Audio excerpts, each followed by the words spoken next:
grave dans la compréhension de la spiritualité de al-khushu' et de qu'est-ce que vraiment as-salah auprès d'Allah tabaraka wa ta'ala et quelle valeur a la prière auprès d'Allah jalla wa ala. Al-khushu', la concentration, plus que cela, non, au-dessus de la concentration. Al-khushu', c'est l'humilité. C'est ruh as-salah. C'est l'âme de la prière, comme le dit Ibn al-Qayyim rahmatullahi alayh. Il dit al-khushu' ruh as-salah. C'est l'âme de la prière. Donc si tu enlèves l'âme à la prière, il n'y a plus de salah. Comme ici, un corps. Si tu enlèves l'âme, ruh, qu'est-ce qu'il reste? Rien du tout, il est mort. Eh bien, une prière sans humilité, c'est une prière morte. Tu pries sans prier, comme l'a dit l'imam Ahmad rahmatullahi alayh. Donc qu'est-ce qui nous est demandé à nous? C'est d'atteindre, eh bien, le meilleur, le mieux, d'atteindre al-khushu', l'humilité. Ce que Dieu veut de nous, quelque part. Mais le minimum, c'est le premier degré. C'est quoi? Eh bien, c'est d'être concentré. Ça, c'est le premier degré. C'est le minimum.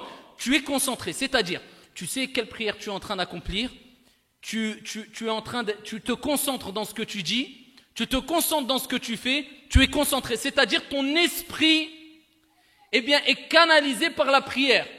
Tu penses qu'à la prière. Ça, c'est le premier degré. Amma, le deuxième degré, c'est at-tafakkur. Là, on rentre dans la méditation. Allah. Ici, c'est-à-dire que non seulement tu es concentré, mais en plus de cela, tout ce que tu fais, tes faits, gestes et paroles, tu les médites. Là, c'est autre chose. Là, tu commences ton voyage. Là, tu as plongé dans la prière. Là, tu voyages avec les paroles d'Allah. Là, tu comprends que tu es vraiment dans un entretien privé avec ton Seigneur Tabaraka wa Ta'ala. Là, tu comprends ici que tu parles à Dieu et que Dieu t'interpelle.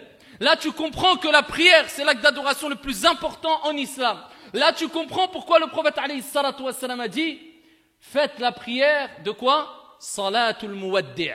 Celui qui fait quoi? Al-wada'. Le prophète alayhi salatu wassalam nous dit quand tu pries, mets dans ta tête, dis-toi c'est peut-être ma dernière prière. Rubbama, peut-être tu vas mourir entre le dhuhr et l'asr. Tu as fait l'asr, tu vas faire l'asr, dis-toi Rubbama c'est ma dernière prière. Pourquoi? Parce que si on te dit à 100%, après l'asr tu vas mourir, comment tu vas faire salat al-asr?